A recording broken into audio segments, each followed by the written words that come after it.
अस्सलामुअलैकुम, मैं हूं अवैस शहाब और अवैस लाइब्रेरी में मैं अपने व्यूवर्स को वेलकम कहता हूं। गाइस, कॉस्ट अकाउंटिंग का ये पहला लेक्चर जो मैं आपके साथ शेयर कर रहा हूं वो क्वेश्चन मार्च यूजरी को 7th edition chapter number 2 exercise 2 है। इसमें हम डिस्कस करेंगे कि मैन्युफैक्चरिंग कॉस्ट कैसे निकालते हैं, कॉस्ट ऑफ गुड्स मैन्युफैक्चर्ड कैसे निकालते हैं, कॉस्ट ऑफ गुड्स सोल्ड कैसे निकालते हैं। एक क्वेश्चन मेरे पास गिवन है the December 31st 19B trial balance of Backwell company showed several informations. अब मुझे इस इंफॉर्मेशन की मदद से manufacturing cost, cost of goods manufactured और कॉस्ट ऑफ गुड्स सोल्ड बताना है, और जैसा कि मुझे रिक्वायरमेंट में दिया गया। So let's begin with manufacturing cost, cost of goods manufactured and cost of goods sold. एक बात का बहुत ध्यान रखिएगा कि हम एक ही स्टेटमेंट में तमाम तर चीज़ें बना सकते हैं। अगर कॉस्ट ऑफ गुड्स सोल्ड की स्टेटमेंट में बनाऊं तो उस cost of goods sold statement से मैं इस क्वेश्चन को आसानी से सारी रिक्वायरमेंट्स पूरी कर सकता हूं। तो इसके लिए सबसे पहले तो मैं हेडिंग मेंशन करूंगा, जैसा कि मैंने ऑलरेडी हेडिंग मेंशन कर दी है, मार्च यूजरी 7th एडिशन चैप्टर 2 एक्सरसाइज थी। अब मैं क्वेश्चन की हेडिंग मेंशन करूंगा मैसेस बैकवेल कंपनी। मुझे बनाना है statement of cost of goods sold. मैं बनाना चाहता हूं for the period ended December 31st 19B। मैंने सारी हेडिंग्स लगा दी हैं। Let's begin with formula sheet. Cost of goods sold is equal to cost of goods manufactured plus finish good beginning minus finish goods ending. But problem is that कि cost of goods manufactured मुझे given नहीं है, तो पहले मैं cost of goods manufactured निकालूंगा। Cost of goods manufactured is equal to manufacturing cost plus work in process beginning minus work in process closing. लेकिन मुझे मैन्युफैक्चरिंग कॉस्ट भी गिवन नहीं है, तो मैं मैन्युफैक्चरिंग कॉस्ट सबसे पहले निकालूंगा। Raw material consumed plus direct labour plus factory overhead. और मुझे मैन्युफैक्चरिंग कॉस्ट भी गिवन नहीं है, तो मैं मैन्युफैक्चरिंग कॉस्ट मालूम करने के लिए भी सबसे पहले रॉ मटेरियल गुड्स कंज्यूम्ड ये कंप्यूट करूंगा, बिगिनिंग रॉ मटेरियल परचेज और रॉ मटेरियल एंडिंग से। और नेट परचेज अगर मुझे गिवन होगी तो ठीक है, और अगर गिवन नहीं हुई तो मैं नेट परचेजेस भी कंप्यूट करूंगा। So let's begin with the first thing, that is मेरे पास रॉ मटेरियल बिगिनिंग और एंडिंग दोनों है। गाइस, इसमें से बिगिनिंग कौन सा और एंडिंग कौन सा? बिगिनिंग ये वाली वैल्यू होगी 1,76,000 का अमाउंट, और एंडिंग 1,96,000। ये मैंने कैसे आइडेंटिफाई किया? जब December 31st 19A है और December 31st 19B है, तो इट मीन्स कि 19B एंडिंग है और 19A ओपनिंग है। सबसे पहले मैं रॉ मटेरियल की बिगिनिंग यानी ओपनिंग वैल्यू लिखूंगा। Raw material opening, raw material beginning. Raw material beginning मेरे पास वैल्यू गिवन है 1,76,000। मैंने 1,76,000 का रॉ मटेरियल बिगिनिंग लिख दिया। अब मुझे इसमें ऐड करना है net raw material purchased.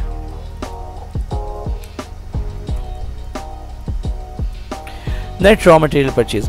Net raw material purchase मुझे गिवन नहीं है, क्योंकि मेरे पास जो परचेजेस हैं वो 24 लाख अमाउंट गिवन है, लेकिन ट्रांसपोर्टेशन इन भी है, विच मीन्स के नेट परचेजेस नहीं है, बल्कि मुझे नेट परचेजेस कंप्यूट करना पड़ेगा। परचेजेस यानी अगर मुझे नेट परचेजेस कंप्यूट करना है तो मैं इसको थोड़ा सा बोल्ड कर देता हूँ। परचेजेस की वैल्यू है मेरे पास 24 लाख या 2.4 मिलियन, जो आपके लिए कन्वीनियंट है आप वो बोल लें, ठीक है। इसके बाद मैं इसमें ऐड करूंगा transportation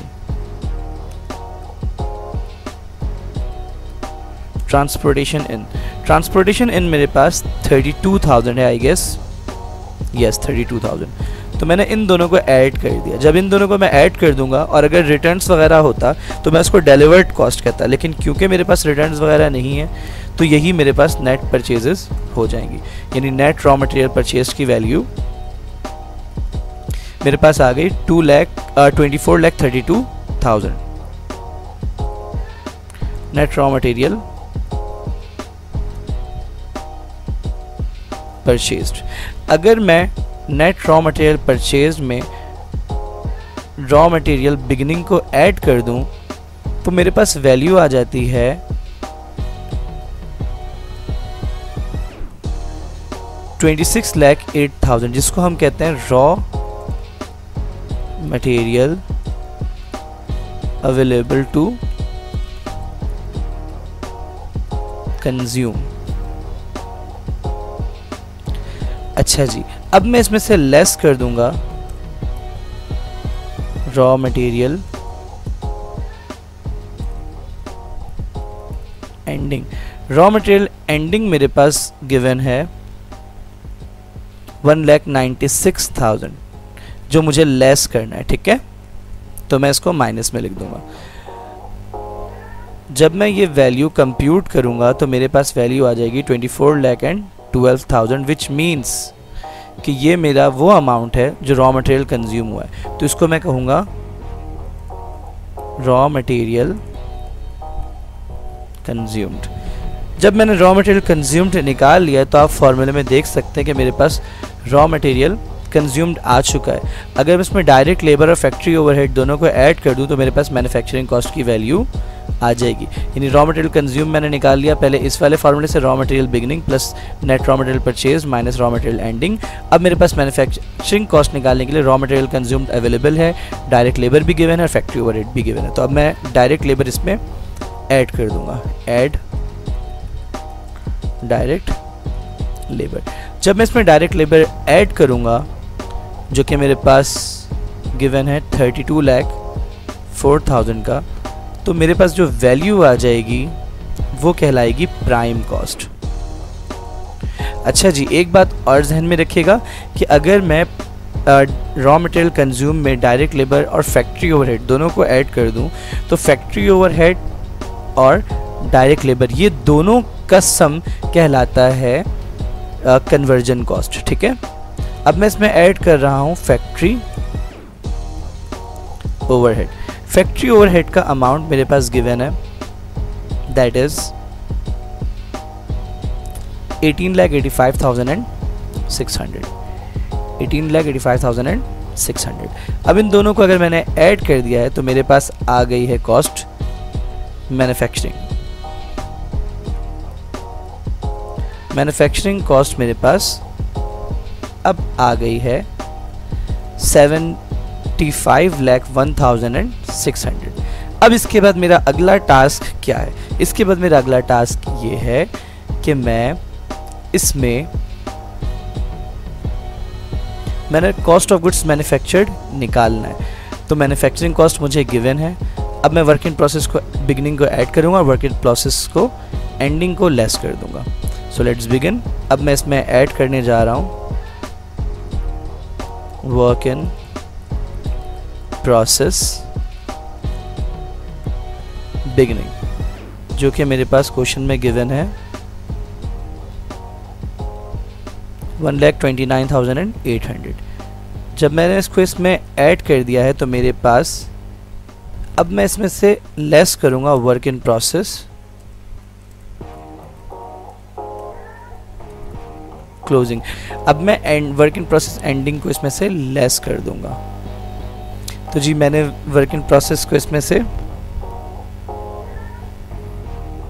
work in process ending को इसमें से लेस कर दिया है। तो इस तरह मेरे पास वैल्यू आ गई कॉस्ट ऑफ गुड्स मैन्युफैक्चर्ड की, यानी manufacturing cost plus work in process beginning lace work in process closing. तो मेरे पास cost of goods manufactured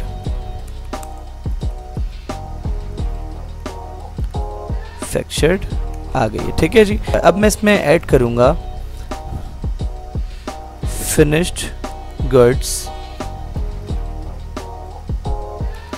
beginning, और फिनिश्ड गुड बिगिनिंग की वैल्यू मेरे पास गिवन है 6,20,000 और मैं इन दोनों को कर दूंगा प्लस, और मेरे पास वैल्यू आ जाएगी cost of goods available for sale, cost of goods available for sale. अब मैं इसमें से लेस कर दूंगा finished good ending. Finished good ending जब इसमें से मैं माइनस करूंगा जो कि मेरे पास है 4,67,400, तो मेरे पास वैल्यू जो आएगी हम इसे कहते हैं cost of goods sold. In this way मैं cost of goods sold compute कर लूँगा बड़े ही आसानी से। अच्छा जी, बस एक बात का आपने ध्यान रखना है इस पूरे के पूरे लेक्चर में कि मुझे जो 3 चीज़ें रिक्वायर्ड थी, कॉस्ट ऑफ गुड्स मैन्युफैक्चर्ड जो कि मैंने कंप्यूट कर ली, मैन्युफैक्चरिंग कॉस्ट और कॉस्ट ऑफ गुड्स सोल्ड, तो आपने बस इन 3 चीज़ों का ध्यान रखना है। फार्मूला शीट ऑलरेडी मैंने बना दी है, फार्मूला शीट की मदद से आप वैल्यूज़ ढूंढते जाएं और पुट करते जाएं, you will get the correct answer. You will solve this question very easily. अगर इसमें इनकम स्टेटमेंट भी मुझसे रिक्वायर्ड होता तो मैं उसको भी पूछ सकता था, लेकिन क्योंकि मुझसे क्वेश्चन में पूछा नहीं गया है तो इसलिए मैं इसको सॉल्व नहीं कर रहा हूँ। तो इसी के साथ कॉस्ट अकाउंटिंग के लेक्चर 1 का इख्तिताम होता है। इसी के साथ अपने मेज़बान को इजाज़त दीजिए। अगर आपको हमारी वीडियो पसंद आई हो तो लाइक कीजिए, सब्सक्राइब कीजिए, कमेंट करना तो बिल्कुल भी मत भूलिएगा, और मज़ीद किसी क्वेरी के लिए आप कमेंट में मेंशन कर सकते हैं। और अगर आपको वीडियो पसंद नहीं आई है तो डिसलाइक करके एरिया टू इम्प्रूव ज़रूर बताइए ताकि हम अपने व्यूवर्स के लिए बेहतर वीडियो बना सकें। Thank you.